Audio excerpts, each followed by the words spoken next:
I welcome all of you to this final first day of the final meeting of the Tropicsafe project. We were a group of researchers from both parts of the Atlantic Ocean, we can say, working on different topics. Today we will present you the work we did on Grapevine Yellows disease.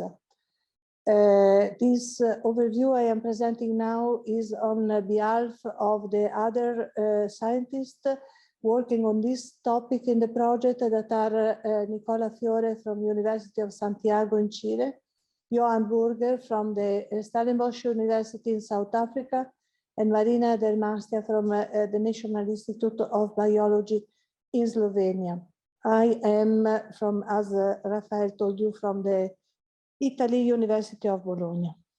Grapevine yellows are phytoplasma-associated disease that are transmitted by insect vector, as all the phytoplasma-associated diseases, and they are seriously affecting grapevine cultivation. As you can see in this slide taken in a vineyard almost 20 years ago, this is not an abandoned vineyard, it's just a vineyard on the top of the hill in which the presence of grapevine yellows killed completely the losses.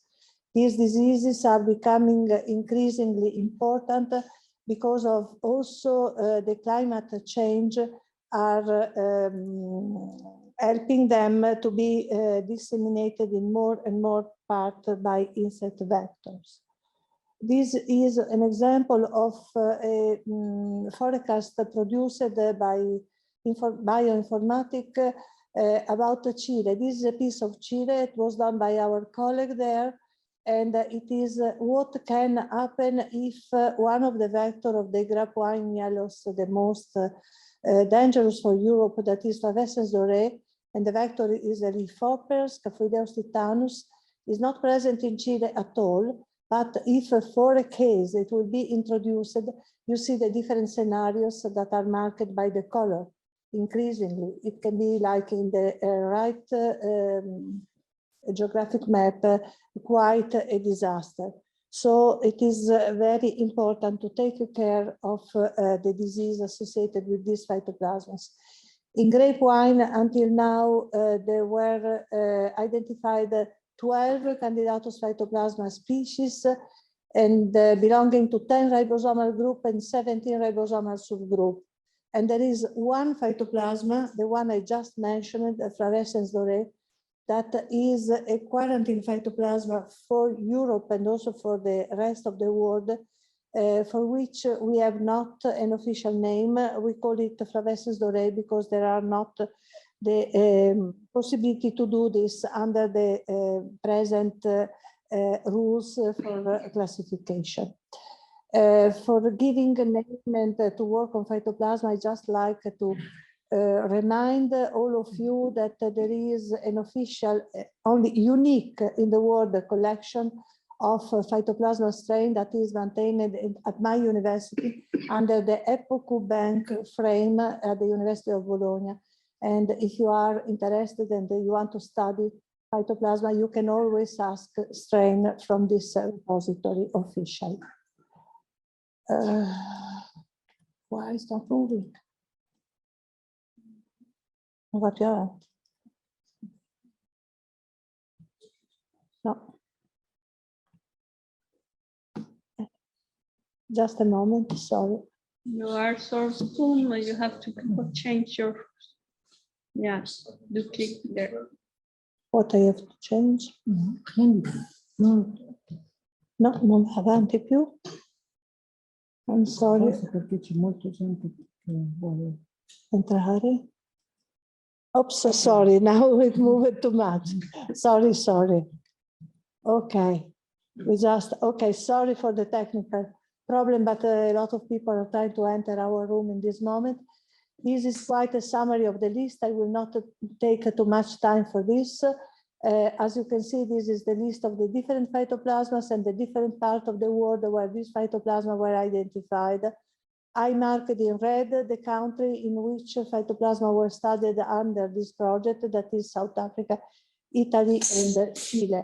And you see that there is a wide variety of different phytoplasmas.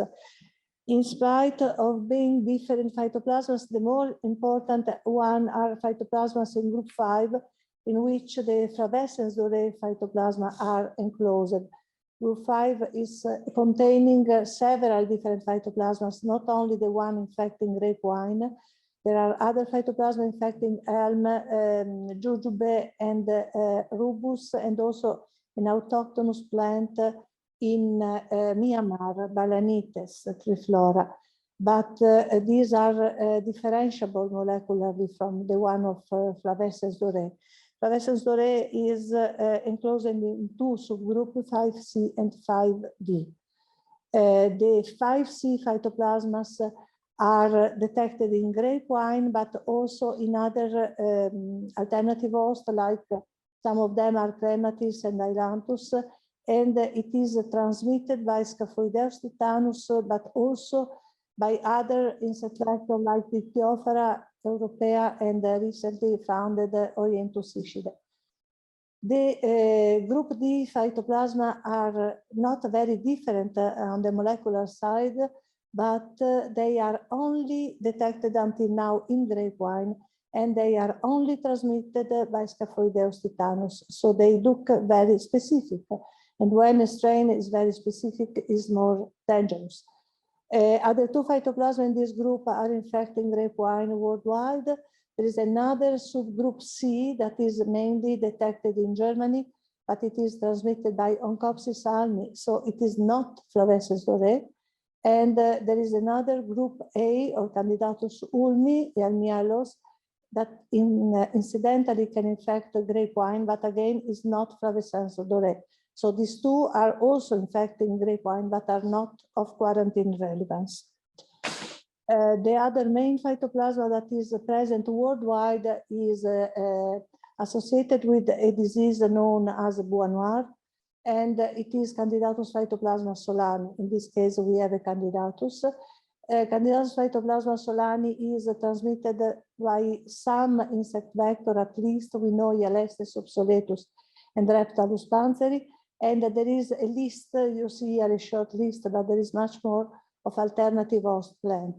So grape wine is an accidental host for this phytoplasma, but this do not mean that the phytoplasma is not relevant. This is not of quarantine relevance, but in some cases can be associated also with the severe epidemics. The insect vector of grape wine yellows worldwide are different. They are grouped according to the different phytoplasmas. Again, I put in red the two main studied in this project. That is the case of South Africa, where the grape wine yellows is associated with Candidatus phytoplasma asteris, and it is transmitted by Eugenia fuscovaria, but you have later a specific presentation on this. And in Chile, where the main phytoplasma is in the group 3J, and vectors are recently detected as Paratanus and Bergalia, a local insect for the South African part of the world. And there are other insect vectors I already showed you for the Bois noir and Flavescens doré and other phytoplasmas. As for the host plant, they are different according with the different group detected in several parts of the world. And in this project, we found some more. I will not tell you now because they will be presented later. Just for those of you not familiar with the symptomatology of phytoplasmas in grape wine, I must stress that all these different phytoplasmas are associated with identical symptoms. So from the symptom, you can only speculate that you have a phytoplasma in your plant, but you cannot know which phytoplasma is. To know this, you have to do molecular tests and to identify your phytoplasma, your insect vector, your alternative host plant, if any. When you have all this information, you can speak about management. This is in fact what this project was doing, to fill the gap in the epidemiological cycle in order to devise the best strategy for management. Here you see symptom on the branches. You see the lack and the loss of the production. You have on your right the electron microscope picture of a sieve tube in which phytoplasma are this little body inside the cells are phytoplasma in sieve tube, and behind you have a sap feeding insect vector that is transmitting phytoplasmas. Here you have symptoms in the field. In the left, you have a red variety. In the right, you have a white variety. The color is changing according to the color of berries. And also you have these triangle-shaped leaves that, if you touch them, look very crunchy. So this is a very diagnostic symptom. If you have this in your grape wine, you can be almost sure that you have phytoplasmas. What you don't know is which phytoplasma. But phytoplasmas are blocking the sugar to be moved from the place where it's produced, so they become crunchy, the leaves. Here again, you have red and white symptom in different variety. And another symptom that is more common for fluorescence doré, but it is also present with the other phytoplasma, is the lack of lignification. You see in both slides this symptom, and also the lack of the dry of branches. The disease can also affect rootstock, and when this happens, if you have this symptom, all the nurserymen knows, and so they are able to uproot this kind of rootstock. The dangerous fact is that in several cases the rootstock are asymptomatic. So in that case, the disease can be just propagated and transferred to the vineyard, and this is quite dangerous. This is a picture that is summarizing a lot of symptoms I took 20 years ago in Australia. You see here the phytoplasma are different from those I listed you. In Australia, they have mainly Candidatus phytoplasma australiense and Candidatus phytoplasma australasia. I mean, a different group 12, 12B, and a group 2, 2B. But the symptoms are the same, just to stress the same thing. And it is possible to identify the strain. I think a lot of you understand by now that the strain is the one in every pathogen that is dangerous, making the outbreak by molecular tool like RFLP analysis on a specific gene. You can differentiate the strain. I will not go into detail. You can further differentiate the strain by using housekeeping gene. Here you see two examples, and the different profile correspond to different phytoplasma strain in the same maybe Candidatus or group of phytoplasma. Similar differentiation of strain can be done by phylogenetic analysis. You see here two examples, one of Bois Noir and the other of Flavescens doré strain, recently published, but you can have much more in literature. You see that these three branching are telling you that inside the Bois Noir phytoplasma, there is a lot of variability as for the Flavescens doré, and these differences are making the disease more or less virulent, more or less relevant for your vineyard. This project, I try to finish this presentation, is coping not only with this, but also with the management. Management of this phytoplasma-associated disease is mainly focused toward the insect vector, and it is well performed possibly if you can use phytoplasma-free propagation material or resistant variety. One of the last issues in plant pathology is to try to apply inducer resistance. So I will spend just 1 minute in one general issue we are working in. I think we started in Bologna, and maybe someone else is starting. What I show you is PAV, P-A-W. What is this? This is a water. A special water is a plasma activated water. Is a water that is enriched by using electricity in oxygen activated substances, ROS. By using this kind of water, this is an example of what was done by my collaborator in the field. We are collaborating also with a group of engineers producing the powder. And you see the same plant of grape wine in the spring in your left, and in your right at the end of the season.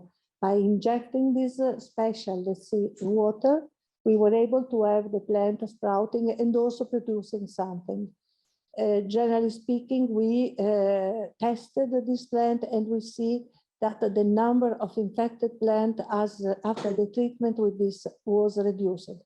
I cannot claim here this is a solution, but this can be an helpful tool also because it is really eco-sustainable, because there is no residue, nothing, it's just the water. There is a lot of work to do in order to exploit very well this system, but it can be a new tool we have in order to prevent and manage the phytoplasma-associated disease in grape wine, together with this one that is the identification of the insect vector, because when we know the phytoplasma and we know the insect vector, we have a target to fight with, but not using this kind of tool. This is really something forbidden in a lot of countries and should not be used because it's not environmentally friendly. So we can use, we are proposing just now a project in which we try to use this induced resistance also toward the insect vector. We will see if this can be done. Again, it is stopped because a lot of people is out.